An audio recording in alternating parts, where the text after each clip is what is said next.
wah paus jamnya murah. Ya itu urusan paus. Bisa saja paus memang ada jam mahal, tapi kalau dia tidak mau pakai, masa level pemimpin dunia begitu nah.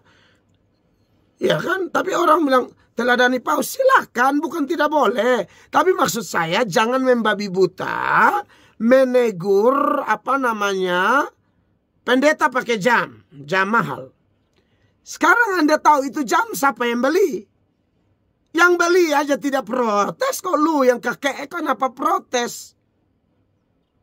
Ada pendeta beliin mobil, jemaat beli mobil buat pendeta, biarkan saja. Yang salah itu kalau pendeta beli mobil pakai uang kas gereja. Atau pendetanya beli jam, telepon jemaat, beliin gua jam dong, beliin gua mobil dong. Nah ini pendeta kurang ajar.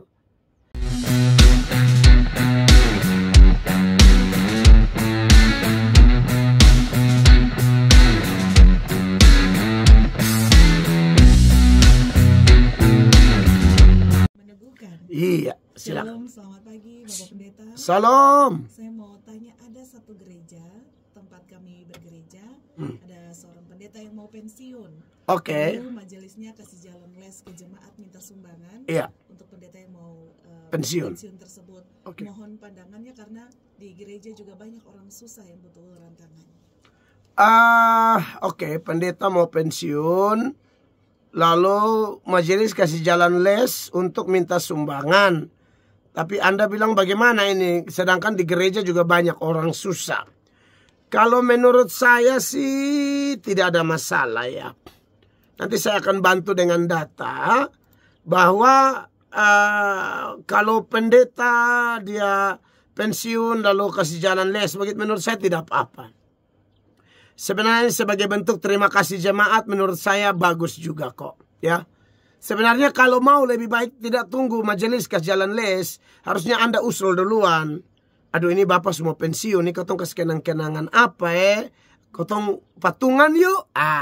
Menurut saya itu keren. Sorry ya buat saudara yang bertanya ya. Saya melihat bahwa ada orang-orang tertentu yang model kayak Yudas Iskariot. Dalam hal apa? Satu kali Maria, perempuan itu datang meminyaki kaki Yesus. Lalu Yudas ini terlalu banyak rugi, ini uang apa?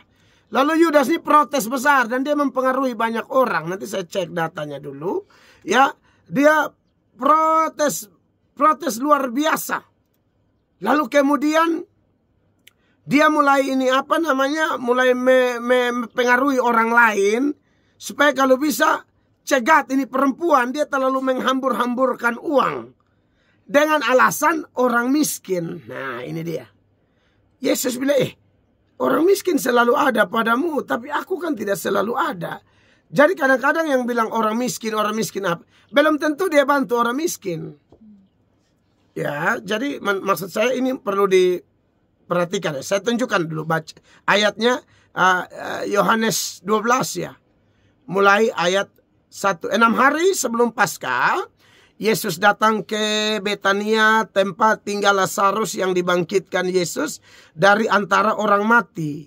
Di situ diadakan perjamuan untuk dia dan Marta melayani. Sedang salah seorang yang turut makan dengan Yesus adalah Lazarus. Maka Maria mengambil setengah kati minyak narwastu murni yang mahal harganya. Ini dalam ceritanya perpisahan ini, nanti saudara lihat ya. Sama kayak Pak Pendeta tadi mau pensiun. Lalu meminyaki kaki Yesus dan menyekanya dengan rambutnya. Dan bau minyak semerbak di seluruh rumah itu. Tapi Anda lihat ini Yudas yang tadi saya bilang. Ada orang-orang jenis Yudas. Tetapi Yudas Iskariot, seorang dari murid-murid Yesus yang akan segera menyerahkan dia berkata. Ini suka protes nih. Kalau ada jemaat sepakat kasih hamba Tuhan dia protes.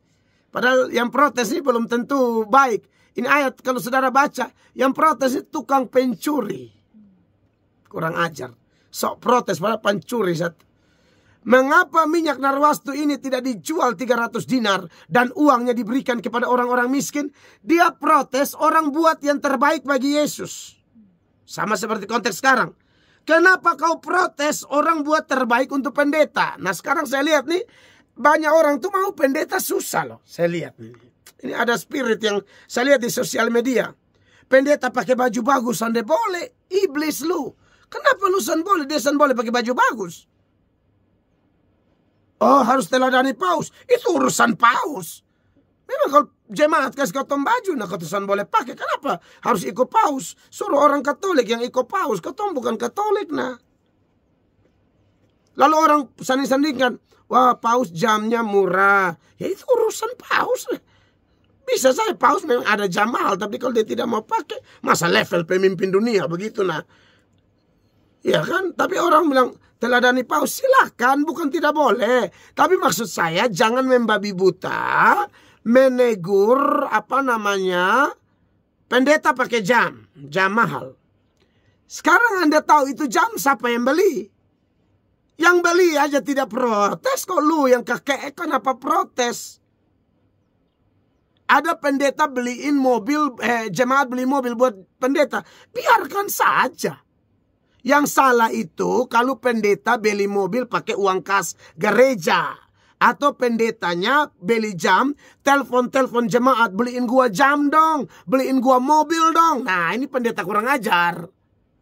Tapi kalau kemurahan hati seorang umat seperti Maria, saudari Lazarus ini, dia ini mahal banget loh ini Narwastu, ya. Dia punya ini upah pekerja buruh tuh 1 hari 1 dinar. Ini kerja 1 tahun baru bisa beli ini minyak. Kurang lebih. Ya 1 tahun baru dapat beli ini minyak. Lalu dia kasih semua di Yesus. So what gitu loh. Ya kan? Kenapa ada muncul tukang kritik bodoh. Dan saya lihat banyak tukang kritik itu barisan-barisan sakit hati. Orang kakek, orang tidak takut Tuhan makanya miskin. Mulai harba biruk. Kalau kau takut Tuhan, kau tidak mungkin susah. Pasti cukup. Dan kalau kau takut Tuhan, kau tidak akan protes seperti Yudas ini gitu loh. Ya, jadi bagi saya, pendeta yang pensiun itu, kalau ada jemaat majelis ke Jalan Les, tolonglah jemaat, dia sudah melayani kita. Ayolah. Kalau saya sih, saya dukung. Ya, sepanjang itu tidak ada pemaksaan, sepanjang itu hanya sukarela, why not? Kenapa tidak? Jadi lihat di sini nih, dia omong orang miskin, caca dia pikir dia satu pahlawan besar, padahal munafik besar. Ya jadi saudara jangan protes-protes pendeta, kalau Anda tidak tahu duduk berdiri, dia pakai itu jam, dia dapat dari mana? Bagaimana kalau dia pergi khotbah, ternyata orang kasih PK-nya besar. Saya tahu, saya pendeta pengkhotbah keliling, orang bisa kasih ada yang cuma 500.000, tapi ada orang bisa kasih satu kali khotbah 5 juta, 50 juta, bahkan 100 juta. Kenapa? Lu tahu dia emang lu siapa? Lu kantor pajak, dia mesti lapor, dia keuangan semua di lu. Pajak itu tidak akan menagih kalau itu sifatnya gift. Besok kantor pajak dia bisa cek. Jadi kenapa? Hah? Dia bukan orang pemerintah yang mesti lapor semua kok. Dia duduk-duduk orang pegang di tangan amplop sekian, lu mau apa? Kau yang kakek belajar memberi. Kau iri hati dia orang ke ini satu le. Ya, maksud saya bukan penanya loh ya, sayanya nanti ada di jawaban ada. Ya, iya kan, mengapa minyak Narwastu ini tidak dijual 300 dinar dan uangnya diberikan kepada orang-orang miskin? 6. Hal itu dikatakannya bukan karena ia memperhatikan nasib orang-orang miskin, melainkan karena ia adalah seorang pencuri. Anda lihat ini, pencuri tapi sok jadi pahlawan, kritik sana, kritik sini. Hei, Anda yang kritik pendeta-pendeta, Anda cek hidup Anda dulu. Kalau Anda hidup benar, berarti Tuhan pakai Anda untuk kritik, dan kritikmu pasti benar. Karena mungkin Anda ada lihat ada yang tidak sesuai Alkitab, lalu Anda kritik.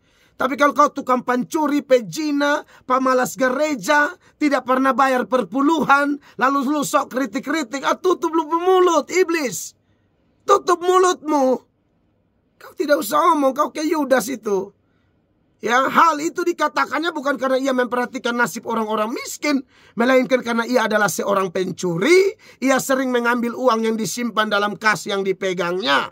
Ayat 7. Maka kata Yesus, mereka protes. Yesus bilang apa?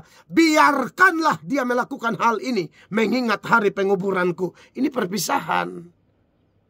Karena Yesus bilang, orang-orang miskin selalu ada pada kamu, tetapi aku tidak selalu ada pada kamu. Orang miskin tetap ada di itu gereja mungkin Pak, tapi itu pendeta tidak ada lagi. Jadi kasih dia penghargaan. Setelah itu pastilah Tuhan berkati kita kalau kita niat bantu orang miskin. Ya, itu sih yang saya mau tekankan, karena sekali lagi saya lihat banyak orang suka hina-hina pendeta, membabi buta ya. Saya harap kita tidak demikian. Dan buat saudara tadi, Anda lebih tahu kasus di gereja Anda, harapan saya sepanjang itu Alkitabiah, dukung saja ya. Tuhan berkati saudaraku, shalom. Ini adalah pertanyaan terakhir untuk hari ini. Terima kasih untuk semua yang sudah bertanya. Kiranya jawabannya memberkati. Ada yang mungkin mau disampaikan bagian? Ya, saya khotbah besok jam 7 pagi, jam 10 pagi, dan jam 5:30 sore. Masih tema luar biasa, yaitu surga dalam keluarga, bagian yang ketiga. Saya harap semua kita diberkati. Dan juga jangan lupa konser kita 25 Oktober 2024 di Hotel Harper. Buruan dapat tiketnya di sekretariat Amazing Grace, saudara-saudara. Dan ada door prize yang luar biasa, ada macam-macam, kulkas, kompor gas, handphone ya. Jangan lewatkan kesempatan ini ya. Mari kita berdoa. Bapa di sorga, terpujilah Allah yang hidup, ajaib, luar biasa. Hamba mengucap syukur buat kasih setia Tuhan yang hebat, yang dahsyat, yang luar biasa, yang tidak pernah meninggalkan kami semua. Kami berdoa buat semua pendeta, hamba Tuhan, gereja Tuhan bangkit, gereja bersatu, nama Tuhan dipuji, dipermuliakan.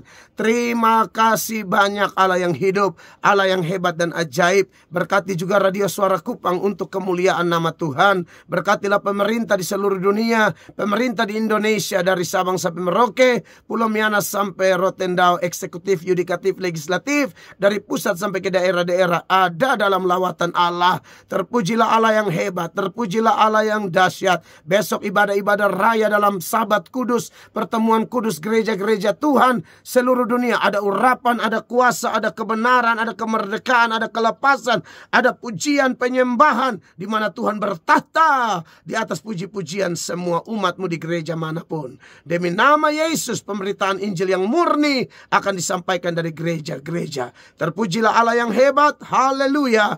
Amin. Terima kasih kawan untuk kebersamaannya. Ini ada pesan dari Pak Andre, nanti minta tolong bagian doakan untuk 9 tahun SKFM. Sekarang kok? Boleh. Oke, baik, kita